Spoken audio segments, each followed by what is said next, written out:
రక్షకుడైన యేసుక్రీస్తు నామమున మీ అందరికీ నా యొక్క ప్రత్యేక వందనములు. ఈ ఉదయకాల సమయమున దేవుడు మనకిస్తున్నటువంటి వాగ్దానమును చదువుకుందాం. 2వ రాజుల గ్రంథము 20వ అధ్యాయము 5వ వచనము.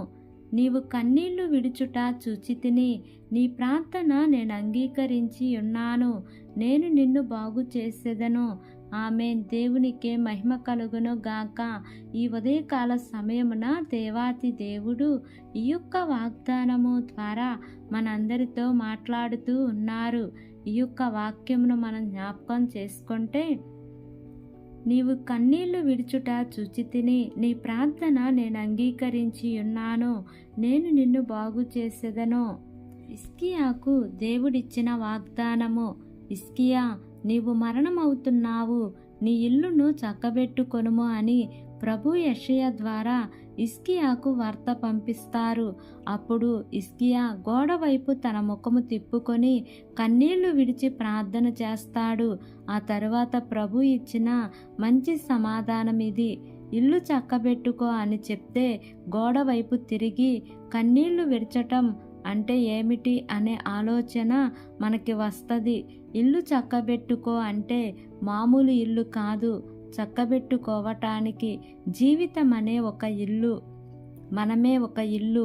మరి ఈ ఇల్లు సరిగా లేనప్పుడు దానిని ఎలా బాగు చేసుకోగలము అంటే కన్నీటి ప్రార్థన ద్వారానే.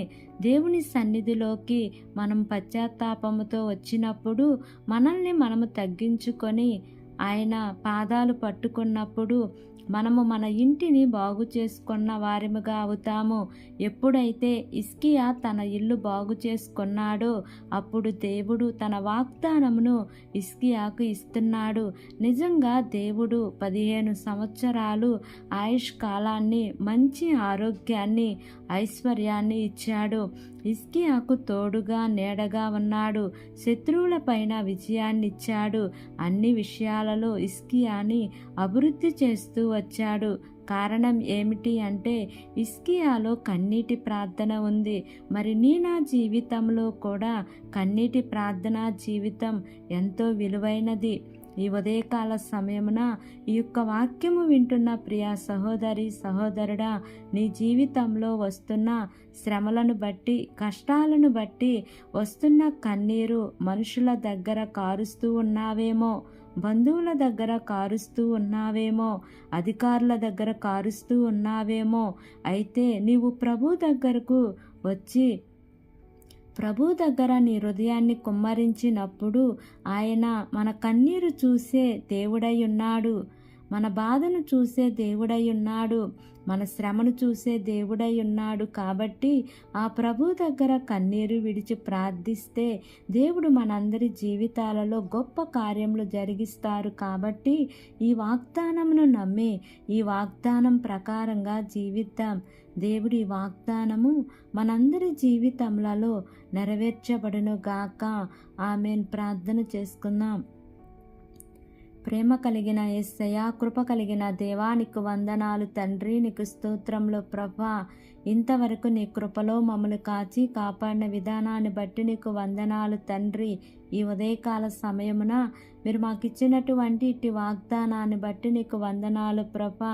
అయా, మా కన్నీరు చూసే దేవుడవు నీవే తండ్రి. మా బంధువులు, స్నేహితులు మా కన్నీరు చూడలేకపోవచ్చు, కానీ తండ్రి నీవు చూచుచున్న దేవుడవు నా ప్రభా. నీ బిడ్డల ప్రార్థన ఆలకించండి తండ్రి. వారి అవసరతల అక్కర్లు ఏమై ఉన్నాయో తండ్రి, నీ మితిలేని ఐశ్వర్యంలో వారి ప్రతి అవసరత అక్కర్లు తీరుస్తూ రమ్మని మిమ్మల్ని వేడుకుంటున్నాను ప్రభా. ఎంతమంది బిడ్డలు వాక్యమును విని ప్రార్థనలో ఏకీభవిస్తున్నారో తండ్రి, ప్రతి కుటుంబాన్ని జ్ఞాపకం చేసుకోండి అయ్యా. నీ మేలుల చేత వారిని తృప్తిపరచండి దేవా. ఏ కుటుంబంలో శాంతి, సమాధానము, నెమ్మది లేక జీవిస్తున్నారో తండ్రి, అట్టి కుటుంబాలలో మీ యొక్క శాంతిని, సమాధానమును, నెమ్మదిని మీరు వారికి అనుగ్రహించమని వేడుకుంటున్నాను ప్రభా. బలహీనులుగా ఉన్న బిడ్డలను జ్ఞాపకం చేసుకోండి అయ్యా. చదువుకుంటున్న బిడ్డలను జ్ఞాపకం చేసుకోండి అయ్యా. ఉద్యోగాల కోసం ఎదురు చూస్తున్న బిడ్డలను జ్ఞాపకం చేసుకోండి తండ్రి. గర్భవతులుగా ఉన్న బిడ్డలను జ్ఞాపకం చేసుకోండి అయ్యా. గర్భఫలాల కోసం ఎదురు చూస్తున్న బిడ్డలను జ్ఞాపకం చేసుకోండి తండ్రి. వివాహాల కోసం ఎదురు చూస్తున్న బిడ్డలను జ్ఞాపకం చేసుకోండి అయ్యా. వారందరి యొక్క అవసరతల అక్కర్లో మీరు తీరుస్తూ రమ్మని వేడుకుంటున్నాను ప్రభా. మా దేశ ప్రజలను జ్ఞాపకం చేసుకోండి అయ్యా. దేశమును పరిపాలిస్తున్న ప్రతి అధికారుల కుటుంబాలను జ్ఞాపకం చేసుకోండి అయ్యా. వారందరికీ మంచి ఆరోగ్యమును దయచేయండి అయ్యా. వారు ఏ పని చేసినాను వారి యొక్క పనులన్నిటిలో కూడా నాయన మీ యొక్క సఫలతను మీరు వారికి అనుగ్రహించండి ప్రభా. ఈ దినము నూతనంగా ప్రారంభిస్తున్న ప్రతి కార్యక్రమంలో యేసయ్యా మీరు ముందుండే నడిపించండి దేవా. ఈ దినము ప్రయాణం చేస్తున్న ప్రతి బిడ్డను జ్ఞాపకం చేసుకోండి అయ్యా. వారి యొక్క ప్రయాణాల్లో క్షేమాన్ని ఇవ్వండి తండ్రి. మార్గమధ్యంలోని దేవదూతల కాపుదల నీ ప్రియబిడ్డలకు తోడుగా ఉంచమని నా యొక్క ప్రార్థన ఆలకించి అంగీకరించమని నజరేయుడైన యేసు అతి పరిశుద్ధ నామమున అడిగి వేడుకుని పొంది ఉన్నాము తండ్రి. Amen, amen, amen. Praise the Lord. God bless you all.